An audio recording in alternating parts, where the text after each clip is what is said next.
buddy. Hi, friends. Well, from beautiful Salt Lake City, Utah, It's Thank God I'm Atheist. the podcast. I'm Frank Feldman. And for the third time in 1 minute, I'm Dan Beecher. I took a lot of runs at our opening today. This far in, Pissed Frank off. it's not very promising, folks. I'm just going to warn you. I'm being tripped up. I am committed to saying friends instead of guys, and my brain won't allow it. Oh, all right. Well, coming up today, guys, friends, we're going to be talking about Christianity under attack in this country. Oh, just on all sides. Persecuted beyond belief. And what if they're not? But I do think that they're picking up on the idea, and it's not wrong, that we don't like them. What? How? And they're starting to feel it.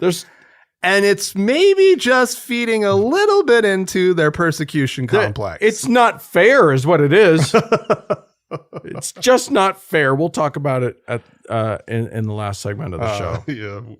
But first, Dan, yeah. I've got the story of a billboard in Georgia.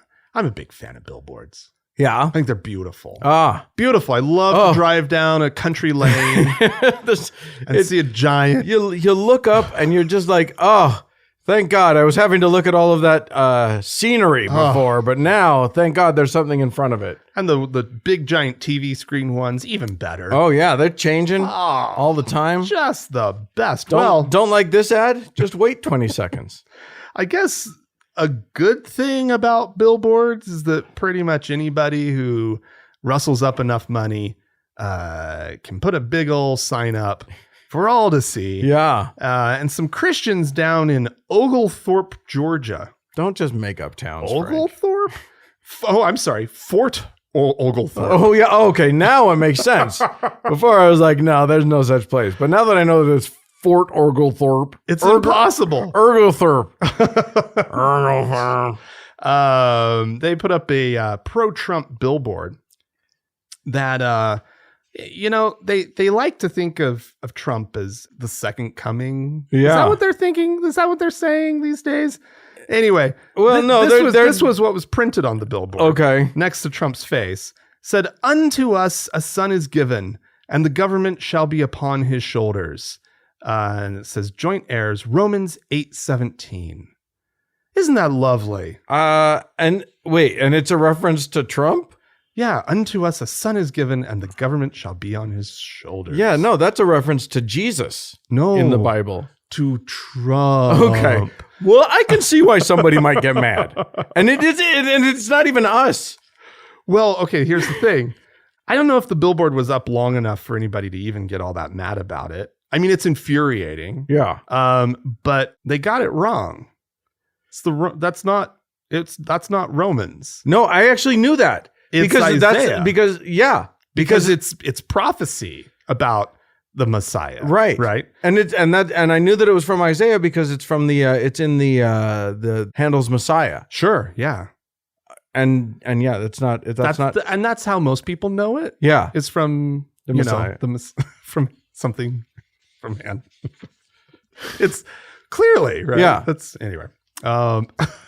And the government shall be upon his shoulder. Anyway, so they're saying Trump is Jesus. So they're saying Trump is Jesus, but they're not even getting the billboard right. Right. And I mean, it was a typo, right? But it's just fun when they don't even get their own thing right. Right. While they're getting the whole idea of Christianity wrong, right? When they're getting the whole idea of Trump and maybe they've got a different Bible. Maybe they've got their own Trump Bible now. I wouldn't doubt it. And that is it's Saint Don's epistle to the Romans. Yeah, but this Christian nationalism nonsense, this is it. Yeah, how the fuck does anybody look at that guy and be like, oh yeah, that's Jesus coming back? They're literally putting up a billboard about it. This isn't someone in his basement going, I think Trump is Jesus. No, they raised $1,500 or whatever to put up a billboard in Fort Oglethorpe. Yeah. And there you go. So, and what's amazing is that somebody not connected to whoever put that up looked at that billboard and their hearts swelled with pride. Yeah. Multiple people looked up at that and went, "Oh, that's damn right there." Well, and a ton of people looked up at it, and the only problem they had was that it had the wrong verse. Man, that ain't from there. I think they got that wrong. What a shame. That's a lovely billboard. I'm gonna look that up. How dare they? Yeah. That's but I mean, surely some Christians balked at the equating of Donald Trump, even if they like him, to Jesus. Surely, sure. Oh my God. I don't know. Maybe not in Fort Oglethorpe. Maybe not. Jesus. I just want to keep saying that. I'm There impressed. need to be more stories from Fort Oglethorpe. Oh, yeah. Oglethorpe. You were doing well for a second there. I was going to give you props and then you ruined it. You kept talking. Well, from Fort Oglethorpe to South Burlington, Vermont, where there is news from the St. Joseph's Orphanage, which is closed, which has been closed since I think the 60s. Oh, okay. But a bunch of the kids who were raised there have gotten together now. There was a BuzzFeed article, I think, that kind of blew the doors off of the fact that this was a house of extreme abuse. Oh, okay. Sexual abuse, yes, but also physical abuse, deep emotional abuse. Oh God. People telling stories about like one kid being like thrown to his death off of the roof or something. A girl being forced to slap herself in the face 50 times for being naughty or whatever. Like you would almost just think that these were just stories, right? Like how awful these are. Right. Yeah. Like in a bad horror movie or something about the bad orphanage. Yeah. But you know, when the Catholics are involved, you don't have to have a bad movie. It just writes itself. God. So anyway, yes, this was a Catholic-run orphanage. Oh golly. The statute of limitations did expire on this. So the people who were the children, they're now in their 50s to 80s. Oh God. Wow. And they're you know, they can't really sue the church for restitution at this point, although they were instrumental in getting laws passed to take away a statute of limitations for that kind of abuse of children, which there should be none. Right. Like there should be no statute of limitations. What they have done is gotten together and just said, "Hey, church that was involved in our horrific abuse all through our childhood, would you mind paying for our therapy?" Oh, okay. Which I think is a very That's reasonable. reasonable thing to ask for. Yeah. I don't know what the response has been. I don't think there's been a response yet, but I do think that the church, I know that they're listening, the Catholic Church right now to us. I encourage you to pay for their therapy. No, because they've got something better. They do. Just go see a priest. Jesus. Just go see a priest. That's what the priests are for. Just go confess your sins because you're a sinner, and then talk to these men who wear the same clothing as the people who abused you. Surely they're good now. There shouldn't be any problem. It was nuns and priests that were abusive, by the way. That's fun. That doesn't shock me at all. No, literally, we should all be afraid of anyone in those outfits. Yeah. No, they're horrifying.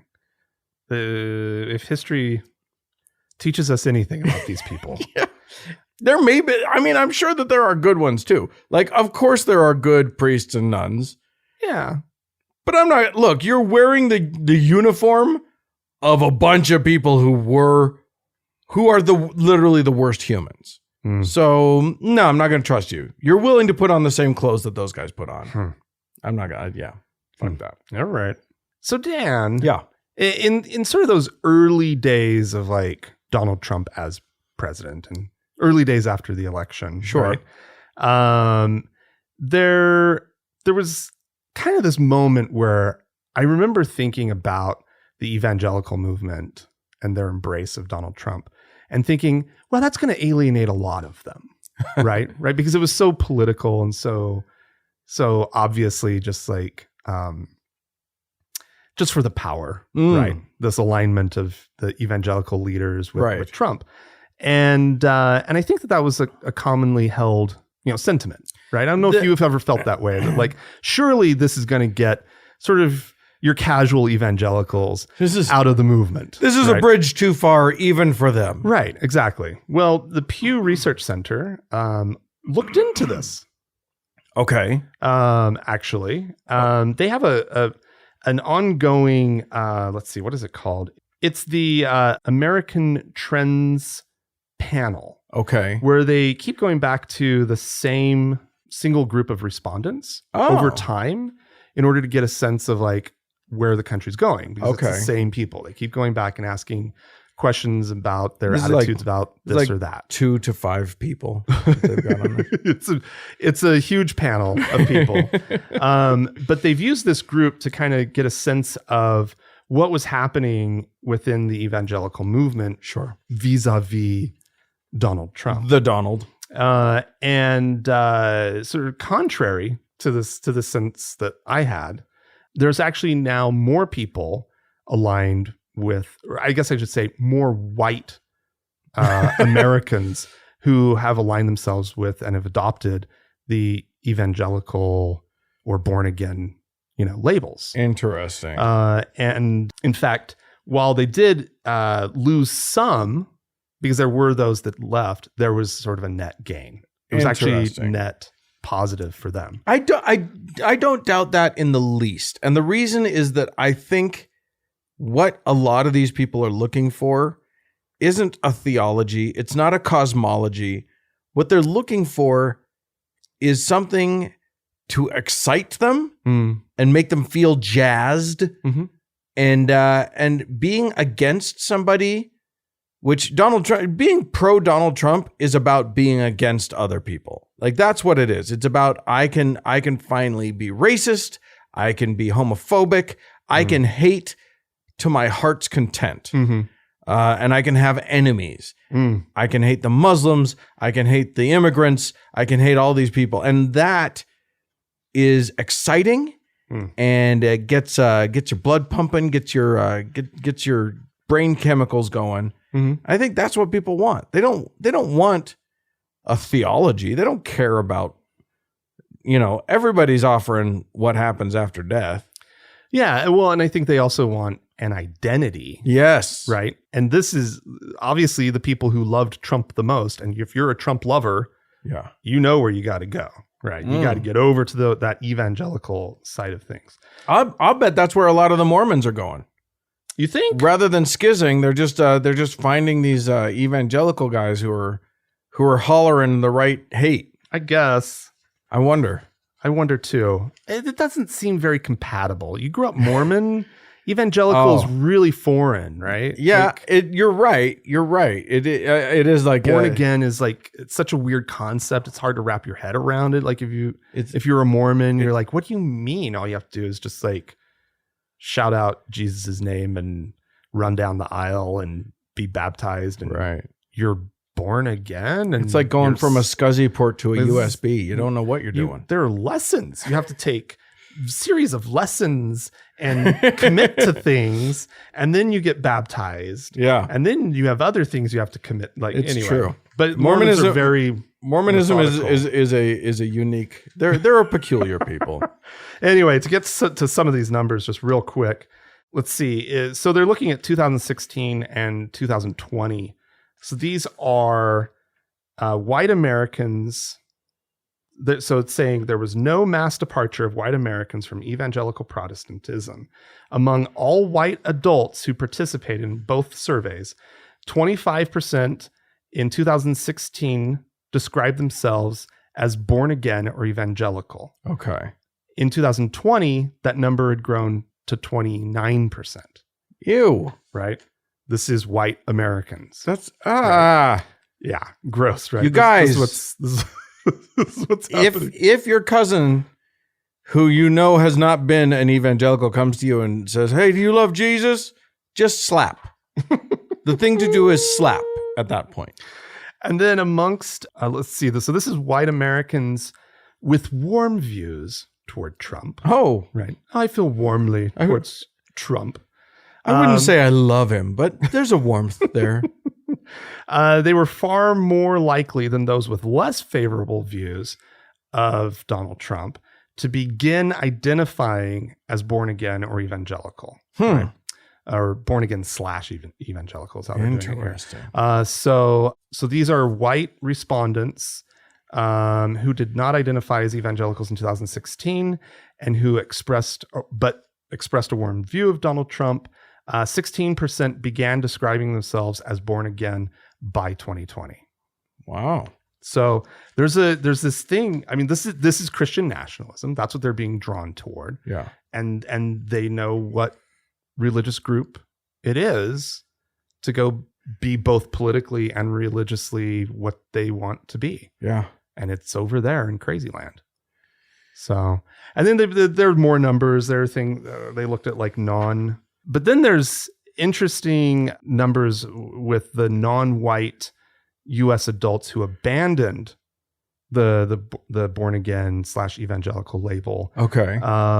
So in 2016, 26% identified of that group identified as born again / evangelical, and then 25% in 2020. Okay. So so they lost a point. Is again there was this offsetting that was happening. Yeah. So they're really just not losing their followers. Ugh, gross. Or members of the group. Gross. Well, okay. Speaking of gross, I got some more yuck to discuss. I don't know when was the last time you stayed in a Hilton hotel? You know, I don't know that I have. Ever? I don't know. I know I've never stayed in one that was a Hilton. Oh, but you might have stayed in one of their subsidiary. It's possible. Sure. Hilton Hotels owns lots of different. And I don't know what they all are. I don't either. Okay. But I will say this. But you've stayed in them. Yeah, at least one. Okay. That I can think of. Multiple. I think multiple. Anyway, here's one that I won't likely ever be staying in. Okay. But it is going to happen. It doesn't exist yet. But it is going to happen in spite of lots of people saying it shouldn't happen. Okay. It's going up in Xinjiang province in China. Okay. Now, those of you who are really up on your Chinese geography will note that is where the Uyghurs largely congregate in China. Yeah. The Uyghurs being an ethnic minority in China who are largely Muslim and are currently being genocided in China, and right now there are more Uyghurs in concentration camps than there have ever been anybody in concentration camps since World War II. Jesus Christ. Over 1 million, they say. Unbelievable. People in just a total different topic, but I can't believe the international community is like not doing anything. Oh, they're using some pretty sternly worded language. Some memos have been sent. There has been some strong disagreement from the international community. It's shocking. No uncertain terms. Yeah. They are using the term genocide. They're just not actually doing anything to stop it. Yeah. Anyway, so the Hilton International has decided to build a new hotel on a specific spot. It's a bulldozed spot. There's nothing there. So why would anyone object? It's been cleared off. It's been cleared. Oh, nice. Of course, it was a mosque. Oh, before. Shoot. It was a Uyghur mosque that has been bulldozed by the Chinese government, or maybe just by the developer that the Chinese government gave permission to just bulldoze. It's one of approximately 65% of the province's mosques, which numbers to about 16,000 16,000 mosques What? that they estimate have been severely damaged or destroyed by the Chinese authorities since 2017. 16,000? 16,000 mosques. Raised get 16,000 of anything. Yeah, not in China. In China, you can get 16,000 of everything.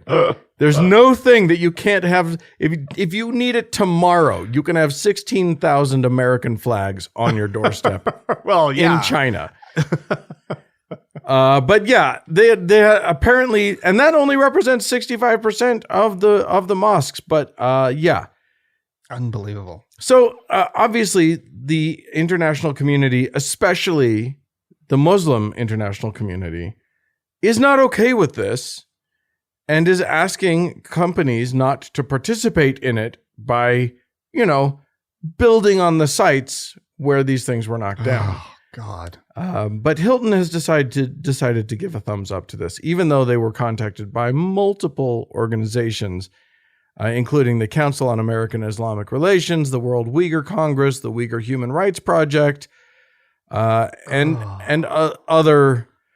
And people are saying, what they're saying is like, hey, Hilton, you signed the UN Global Compact. You've committed yourself to supporting international human rights. Yeah.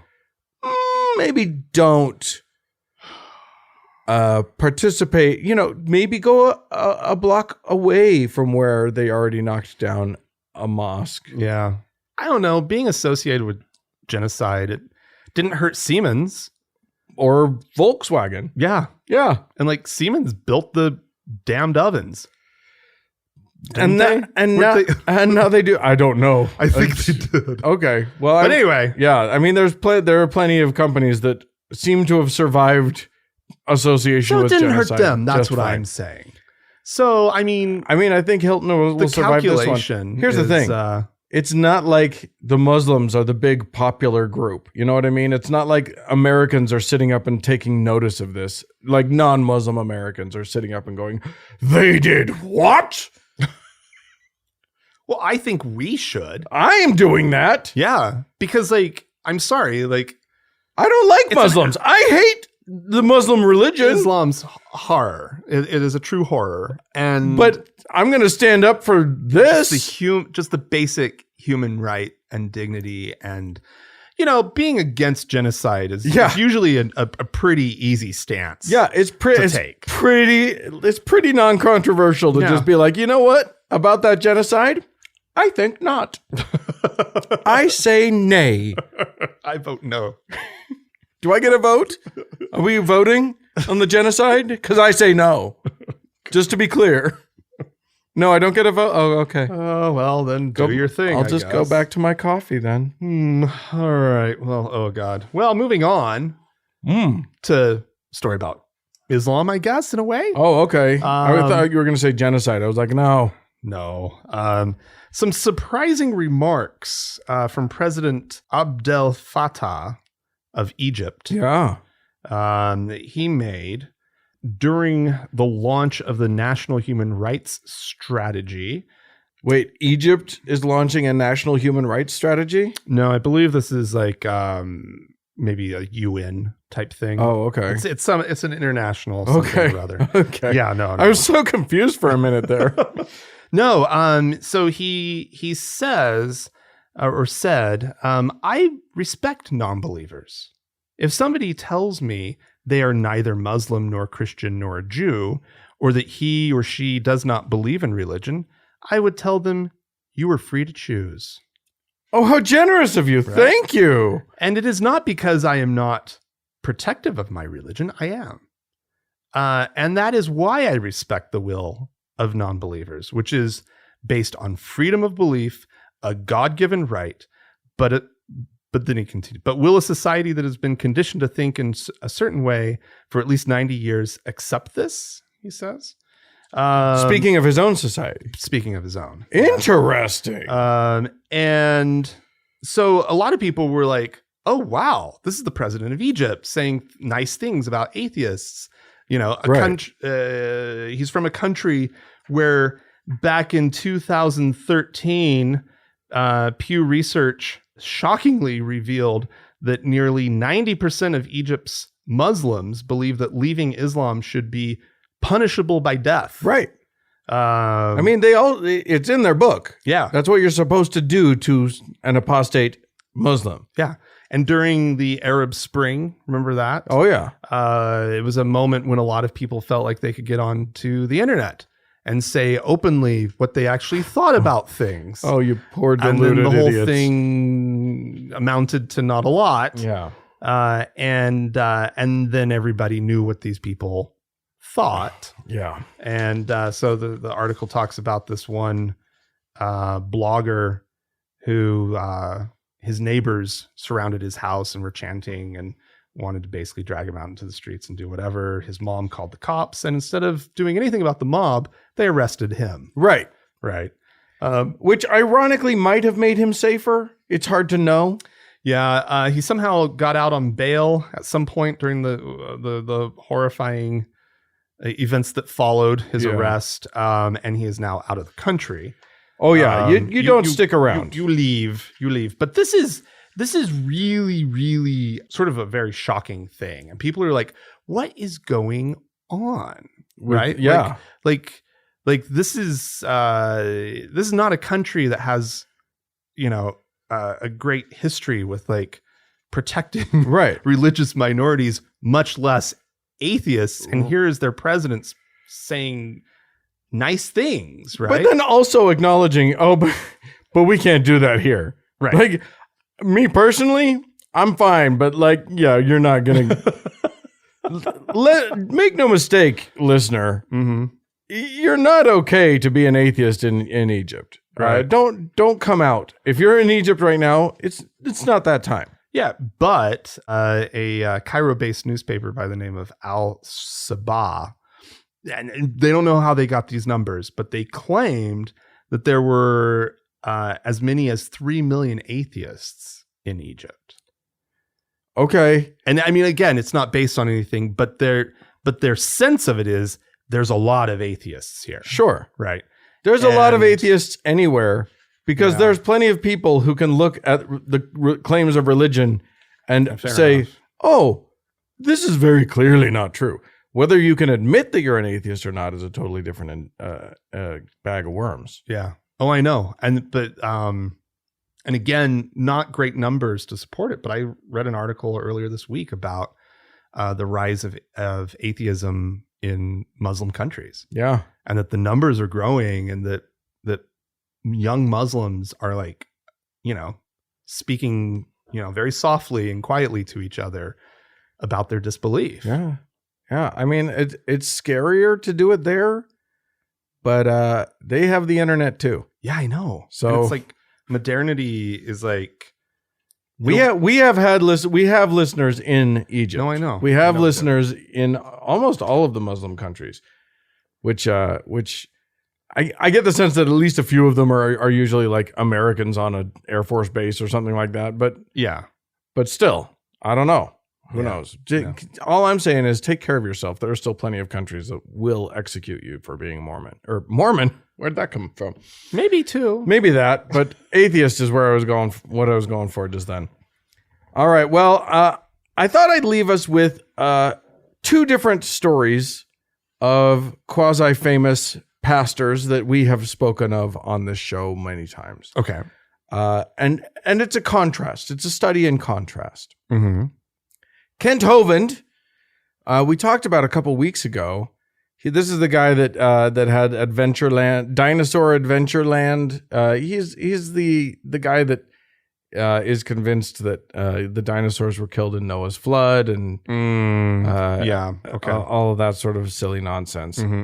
And he's all broccoli is somehow proof that God exists, that sort of stuff. Wait, it's not.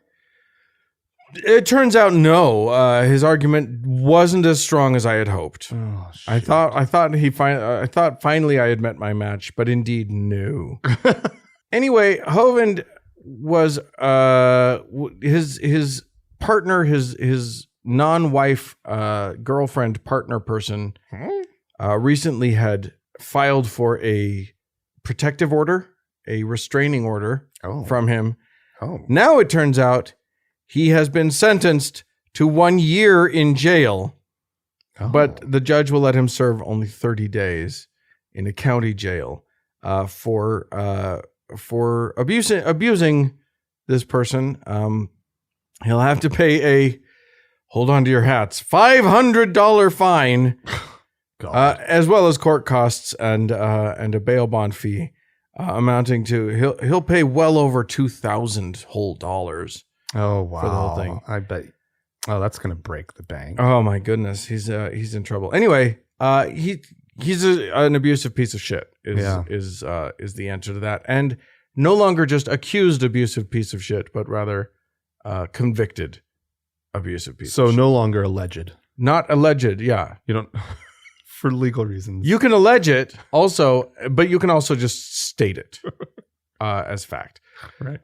Meanwhile, on the other side of things, there's Pastor Robert Jeffress. Oh yeah, who looks like who perpetually looks like he just ate a lemon out of a dirty shoe. Like he just always has that look about him. So puckered and square. Yeah, look at that face. Tell me that that's not exactly what he looks like. I've just shown Frank a photo of the man. He looks. There's definitely a foul odor in there. It's just anyway. We have talked about him many times for just horrific things that he has said. Mm-hmm. But I'll tell you one thing: he is pro-vaccine and has come out very strongly. He has said that he and his staff are neither offering nor encouraging members to seek religious exemptions from the vaccine mandates. And he went even further, saying, quote, "There is no credible religious argument against the vaccines." Well, how are his followers taking this? I imagine not very well. Yeah. Because he's a frequent Fox News contributor. Yeah. He is a dyed-in-the-wool asshole, but apparently he got one right. Well, I mean, at a certain point, they're probably tired of this pandemic and Right? even just talking about it. They've realized they've gotten everything they can get out of it. Right. Well, and From now like denying. And now they're looking at the numbers and seeing that it's all their people who are dying. Yeah. At this point. Yeah. At this point, the number, like literally thousands of their people die every day. Yeah. And all of a sudden, those old people's money is going to their children instead of to them. Yep. This is bad. This is not good. This is not good. Like he just needs to do this for the checkbook. Yeah. Oh God. Yeah. Oh, anyway, that must be a terrible position. but look, man. I don't care where the messaging comes from, as long as the right messaging is actually finally getting out there. I'm. The thing is, the damage is done. Like, how many people is he really winning over at this point? If it's some, like he'll get a couple. He's in Texas. Yeah. If he can push the needle at all, I'm all for it. Yeah. know what I mean? I agree with you. I think that at this point, like, how many people are sitting on, because the people that this kind of comment reaches and helps is somebody who is just teetering on the fence. They just don't know what to do, but they're in a community where like nobody's getting vaccinated and they're just like, oh yeah, well, my uncle says, or my neighbor says, right? And then he comes along and he gives them a little bit of permission and they run out in secret and they do it. Yeah. Right. And they don't tell anyone. Right. And I think that's the only person that you get, right? That is that person. The rest of his flock, their minds are already made up. And now he's just crazy man Jeffress, who's wrong about this one. So what you're saying is that the two possible outcomes of this happening are A, Robert Jeffress loses some people from his congregation, or B, somebody gets vaccinated. I say that's a win-win. We're all doing great. I know. And I'm not going to say that he shouldn't be doing it. Yeah. Right. I'm just saying, great. Thanks for coming around. Right. Yeah. Great. We're so glad that you finally fucking figured out the thing that you knew the whole time. Yeah. But for cynical reasons, you went the other direction publicly. Well, at least, yeah. There you go. Anyway, listen, if you have anything you'd like to say about any of the things that we're talking about so far, please feel free to write into us. podcast@thankgodimatheist.com. Or call and leave us a voicemail message. The telephone number is 424-666-8442. Stick around. There's some correspondence coming up. Yeehaw!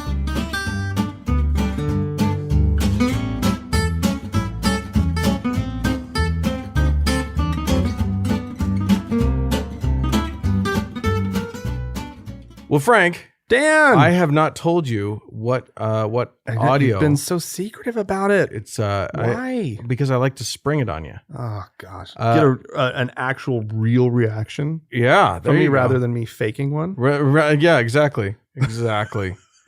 This is a guy. Here's what I want you to do. I want you guys to imagine, picture in your mind. You remember Paulie from The Sopranos? Paulie. Oh yeah, the one that looked like a merganser, like a reverse, like skunk or something. It's got white stripes on the side and black up. Anyway, yeah. picture that face, and then imagine his meaner looking older brother. Okay. Then you'll have a decent sense of Pastor Kent Christmas. Which sounds like a happy, cute, fun guy. Like if your last name's Christmas, you're thinking, oh, this is going to be good. Yeah. No, he's a cranky, mean looking old man. Uh-oh. And I also want you to imagine him wearing a black shirt with a collar that is inexplicably high, like Edwardian high. I don't know why his collar goes so high. And he's rolled up his like very long, very wide cuffs on his sleeves. What? This guy's a mess. And for some reason, this shirt has multiple colored buttons, which I say, if you've got rainbow buttons, you should be gay positive. Yeah. Well, trigger warning, he ain't. Let's hear what he has to say. All right, I'm excited. We have all of this going on for the last couple of 20, 30 years. And while we're building the biggest churches, never have Christians' children been more taken over by homosexuality than they are right now. If I asked each and every one of you to stand that has a son, daughter, or a niece, or a nephew, or a brother or sister that is gay, half of you would stand up in this building because it is a demonic spirit that's come after our seed. And the church that God is raising up in this hour is going to have authority over that. Listen, we are not going to tell them they're going to hell. We're not going to tell them they're scum. We're going to tell them that they're born of God, that God will set them free, change them by the power of the Holy Ghost, put them on our platforms to sing our God is an awesome God by the power of the Lord. Huh. There you go. I feel like the big revelation here is that he's throwing everyone the bone of we're not going to tell them they're scum. Yeah, I'm like, what a loving message. Well, gee, thanks. Oh, You're so kind. oh, like, yeah. We're just going to we're going to hate you without telling you you're scum. Yeah. I mean, for me, listening to it, yeah, okay, I'm listening to what he's saying, and oh, all right. It's the cheering. Yeah. That's the rough one. Yeah. Because, I mean, he opens it, and rightly so. Half of you would raise your hand or stand, whatever you said. If I asked you who has a gay family member, basically. Right? Correct. We all have them. Yeah. And then that level of cheering is, oh, I actually really hate that person. Mm-hmm. Yeah. Yeah. Yeah. I agree with you, Uncle Evil Man. Mm-hmm. Yeah. I hate gays I'm too. disgusted by my nephew. cousin or nephew or son or daughter or whatever. Yeah. Cute, right? Great. You should see the size of this audience, by the way. It sounds like an arena. It's enormous. Yeah. Yeah. We're talking, it is arena size. Yeah. It's Ew. Pretty gross. Pretty gross. It's Christmas all year round there with Pastor Christmas. Oh, I bet he gets some traction just because of that. Oh yeah. Yeah. Because literally, you look at the man and you can't possibly want to hear what he has to say. Visually speaking, I'm saying that's a non-starter. Yeah. So he's got to have more going for him. I think the name helps a lot. I'm going to change my name to Christmas. Yeah, Dan Christmas. I'm Dan Christmas. Ha-hoo. I feel like I went crazy just thinking that might be my name. Just imagining that was my name, I think I turned into a prospector. I think I was going to go out under the Klondike and try and make my fortune. Yeah! Okay. We had some folks write into us. Let's get to that. Good Lord. I'm completely confused. Well, who knows? Maybe it's just Yukon Cornelius. It's that sort of connection with Christmas or something. Yeah, I don't know. All right, cool. Anyway, we had some folks write into us. You remember that last week we talked about you talked about how do you face Mecca when you're praying in space? Right. Which sounds like a good title for something. Yeah. Anyway, Hilde, one of the things we discussed was like when you're in one of the Nordic countries, when you're way up north, yeah, and you're supposed to fast from sun up to sundown. You have easy Ramadan. Yeah. How easy is it? So Hilde wrote into us. I thought you might be interested in knowing that in the north of Norway during Ramadan, when there's midnight sun, Muslims are using the time of sunset and sunrise in Mecca to decide when to fast. Which that's a ripoff right there. Yeah. Then Mecca's close to the equator. You're just having to do a full damn day of sun on that one.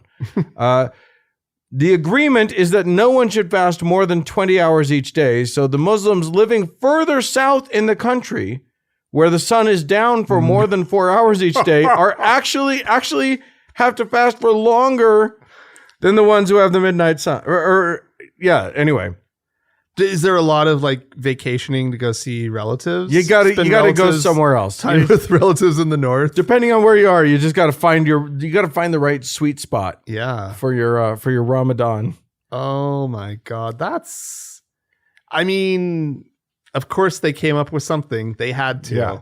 I say I take a more sort of rabbinical approach, I think, to the things like this, which is to say that if God provided a loophole, you're not wrong for taking part in it. Right, exactly. If the loophole's there, it's not God created the earth the way it is. If there's this agreement, this doesn't make sense to me, because if there's an agreement that you shouldn't have to fast more than 20 hours, then just like, well, you're the asshole who lives super far north. Yeah. Right? Like 20 hours. Why do you get like a shorter one? Just because you moved to that place. That doesn't make any sense to me. It should just max it 20 hours. Just max it out. Yeah. Be on the same schedule as the folks in the south of the same country. I feel like, who knows? I don't These things. Ugh, believers. I think the real conclusion is people get real upset about stuff that is actually just fake. Yeah. That's what's amazing, is how uptight everybody has to get about the rules for something that isn't even real. Right. Cute. Yeah. It's My fun. God. Yeah. I mean, I've seen people argue over, the rules of the game Uno, so I guess I don't. It's people will just fight over rules.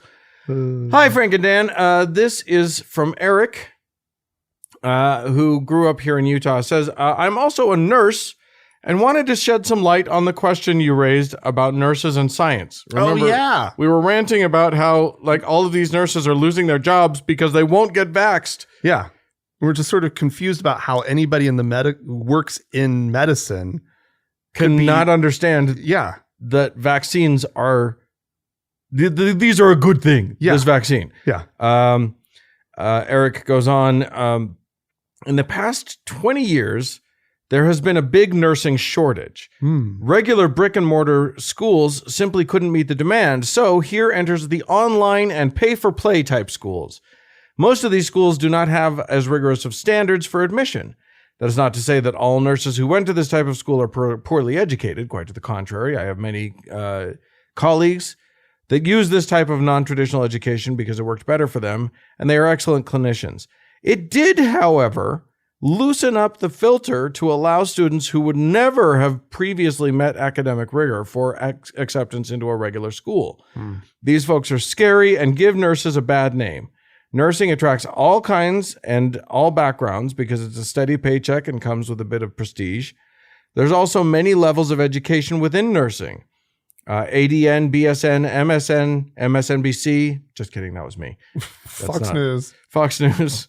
And DNP would be Doctor of Nursing Practitioner. Oh, yeah, okay, yeah. Which, by the way, Eric apparently is a doctor nurse. Oh, well done. Well done, Dr. Nurse. But all it takes to be licensed is an associate nurse degree. It doesn't even have to be a science degree. So you get a right-wing nutball with a crap education, and there you have it, a nurse with all the science acumen of Donald Trump. That being said, I must admit, I didn't gain a true understanding of science or medicine until I entered my doctoral program. Of course, even the finest of education can't stop the ideological idiots of the world. I personally know a neurologist and a few other highly trained clinicians that are anti-vax due to either their political or religious beliefs. Oh, God. Yeah, of course. So there you go. It's a shit world out there. I know. Human beings are bad at it. Whatever How have we made is. it this far? I just don't get it. It turns out it actually doesn't take much. We have bumbled our way through millennia. But like, modernity, this was no small feat. We're sitting here talking into microphones. Yeah. Our voices are going to travel out all over the world. Yeah. We also may have broken the earth in the process. Well, fair enough. We literally caught everything on fire doing it. Yeah, so okay. And we're going to run out of water. I don't know. So it's not like we're doing great. I'm just saying. I know, but we've up to this point, we've also achieved some things that are just like mind-boggling. It's true. It's true. Truly. We've achieved a lot of cool stuff. And I don't understand how. That's what I'm saying. Yeah. We're a puzzling species. Yeah. So there you go. Thanks for that, Dr. Nurse Eric. We had some folks generously give to us. I will start us off with a new deacon, who is Ryan. Thank you, Ryan, so much for your one-time donation over on PayPal.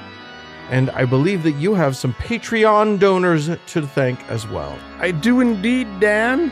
We have a new teacher by the name of Dan. Oh, well, and since he's Dan, not only does he now get magical powers from us, but he's obviously handsome. We have a new deacon by the name of Chris. Thank you, Chris. Another new teacher by the name of Maddie. Okay, Maddie, well done. And another new teacher by the name of Jared. Woo! So thank you to all of you. If you'd like to join them, you can do so. You can go to thankgodimatheist.com. And who wouldn't want to do that? And click on the support tab. And then there's options. There are things that you can do. You can go buy yourself some priesthoods if you want. You give us money, we give you magic powers. It's a win-win situation, everybody. I don't know how you could possibly lose. And then, as always, Dan, we have our top donor to thank, our Lord and Savior, Demonium. Thanks, guys. More to come.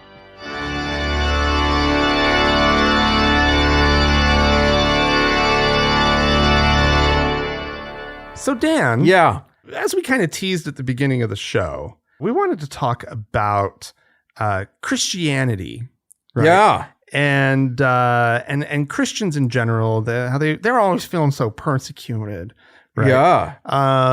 And to be honest, we don't really like them. No.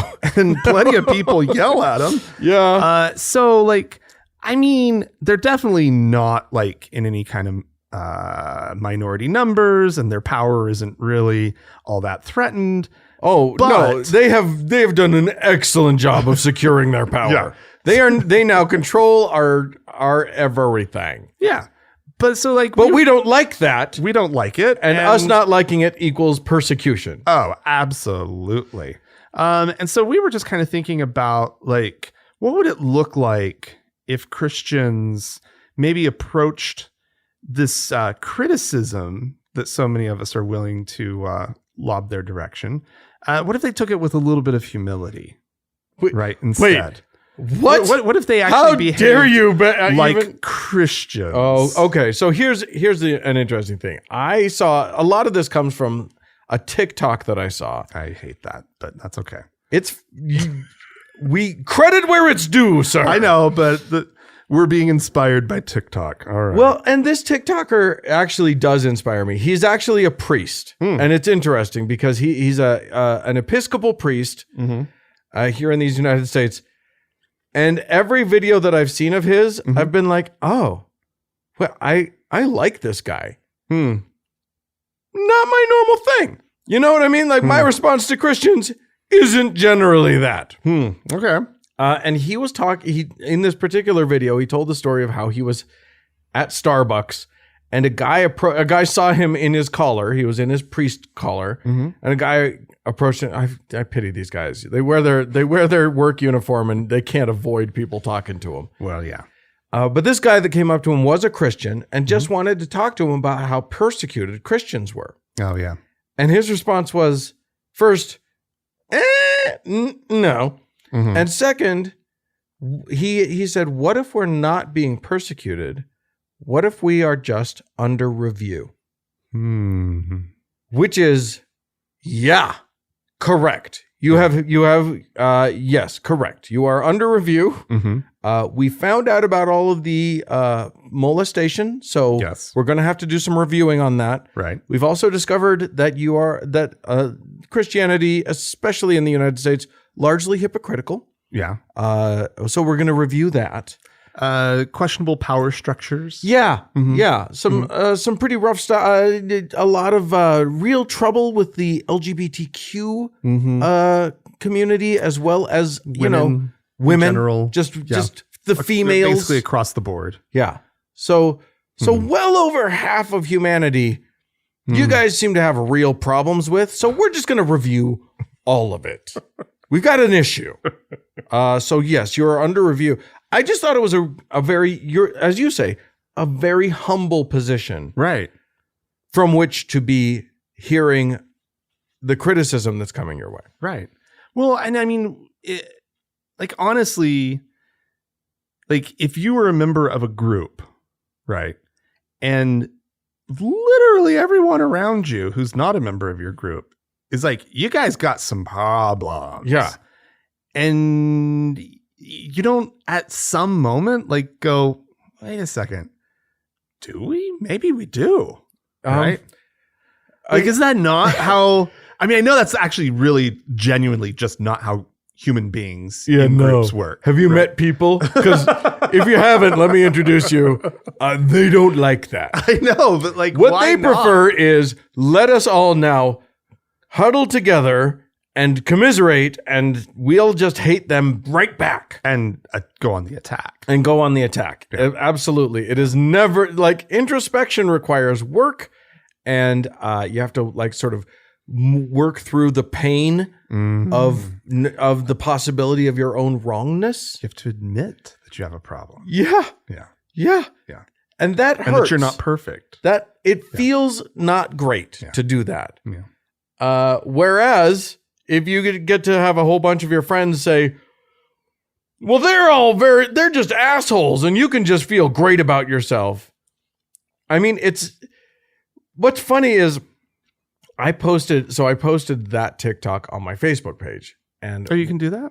Oh, you'd be amazed what the technology can do, Frank. It's a different platform. You can cross the streams, Frank. No, we were warned. We've been warned, Dan. I am a man in his 40s. I post my TikToks to my Facebook. It's just what I do. For those of you under the age of 30, Facebook is an old version of social media that we used to use back in the olden days. Anyway, I had a friend who I think is religious, but is very clearly disaffected by a lot of religion, who responded to that video by saying, yes, I wish people could see that they're acting so non-Christ-like and could see that, they're not being Christians at all. To which I had to say, this is a no true Scotsman fallacy that you're presenting me. Because at some point, we have to acknowledge that when the majority of the Christians are assholes, assholery is what Christianity is now. Yeah. And maybe always. But certainly now. Certainly, this one Episcopal priest notwithstanding. Definitely in the minority if you've ever met a Christian. If you've met a Christian, you know he is not what Christianity is. Right. He might be what red letter biblical believers in Christ should be. Right. Maybe. When I read Christ's words in the Bible, I definitely go more towards that. They're the only words in the Bible I'll read. You won't read them either, Frank. Well, no. The red ones just stand out. Oh, sure. You're like, which I always was jealous of. The red letter. Our Mormon Bibles didn't have red letter. Oh, they should. They should. It's a great feature. They could even do red letters in the Book of Mormon and blow everybody's mind. They've got their own Jesus talking. Oh God. That's what they should be doing. But yeah, I mean, I think at the end of the day, we got to acknowledge that what I believe a Christian should be from reading the Bible is nothing to do with what a Christian is. What it means to be a Christian now is something very different than my idea of what Jesus wanted for his followers to do. Well, yeah, because we can look at what Jesus says in the Bible. Yeah. And be like, oh, it's a religion of love. And, mostly. Jesus had his moments. Yeah, but I mean, but mostly it's pretty feel good. Blessed are the peacemakers. Yeah. Blessed are the meek. Yeah. What American Christian would ever want to value meekness or peacemaking? Have you met that Christian? Because most of them don't. Yeah. They name guns peacemakers. That's very true. They believe, you can't have peace unless you prepare for war. Yeah, exactly. Yeah. No, they literally multiple of the possibilities that I was going to choose from for the audio that I was going to play today. Multiple of the options were guys saying, if you try to make me take that vaccine, I'll shoot you in the face. God. You're a follower of Christ. That's what you claim. That's your religion. Have you ever read any of the Christ part? Because maybe you're not. Yeah, but this is your rules now, Dan. Yeah, I know. You can't say that that's not Christianity. I have to change what I believe Christianity is because I know what I thought I read. Right. But what you read in the Bible and what you think the ideal for Christianity is not what Christianity is. Whatever Christians are doing, that's the true Scotsman. Yeah. That's what's real. That's what's happening. And it ain't pretty right now. I don't know what it looks like in other parts of the world, but American Christians, they're in a bad place. Yeah. It's an ugliness. So I don't expect the humble approach to take hold. I guess that's what I'm getting at. I know. I want you just want it to. Yeah. Because that would be the healthier way to handle it. Oh yeah. It would be the happier, kinder. But if there was the world where the Christians, could do that, they wouldn't be the Christians that we're so worried about. Yeah. Right? These guys never will. And if we ever had those guys, we wouldn't be sitting here talking about them. And the truth is that, I was almost going to say that It could just be the loud vocal minority. And the loud vocal minority is there, and they're certainly the extremist part of this. Mm-hmm. But most of the Christians that I've met, you can't convince them that they're holding on to elements of Christianity with both fists that they are certain are fundamental to their belief system and deeply rooted in the Bible. They have no roots in the Bible. Right. Your disgust at trans people, Mm-hmm. you find that verse for me. I'll pay you $1,000 to find that verse in the Bible. Mm. It's not, you know what I mean? Like, yeah. But they're certain of it. They're certain of it. Anyway, I think the conclusion is, fuck Christians? Is that what we're getting? Oh, feeding. Yeah, I guess so. Persecute them. That's what we want. Persecute the Christians. Go persecute some Christians. They Find a Christian. fucking deserve it. And they already think they are being persecuted. Yeah, you might as well. So what damage are you going to do? Honestly, you're helping them fulfill their fantasy. Kind of making their day. You're kind of helping. You're doing a good deed. Get out there and persecute a Christian. It's the best thing you could do for them. Good Lord, don't do that. Don't do that. Don't do that. But do review them. They are under review. They're under Christianity, under review. We're putting you on notice, Christianity. You are under review. It's not going well for you. No. We may have to fire you. Oh, if only. If you would like to tell us about Christians that you are reviewing currently, please write into us, podcast@thankgodimatheist.com. Or call and leave us a voicemail message. The telephone number is 424-666-8442. Yeah, go to the Facebook page, facebook.com. That's that thing I was telling you about before. It's a website. You can find it. Facebook.com/TGIAtheist. Click the like button. I don't care if you're even on Facebook. And if you'd like to join one of our 2 members only lounges, you can find them by going to thankgodimatheist.com/members only. And there's something over on Discord. Yeah. If that's your cup of tea. And there's something for you older folk over on that thing called Facebook. Yes, indeed. Thanks so much to the Red Rock Hot Club for their use of their fine music. And thanks to Gordon Johnston for the use of his music. And thanks to all y'all for tuning in. We sure do appreciate you. Thanks, guys. Bye-bye.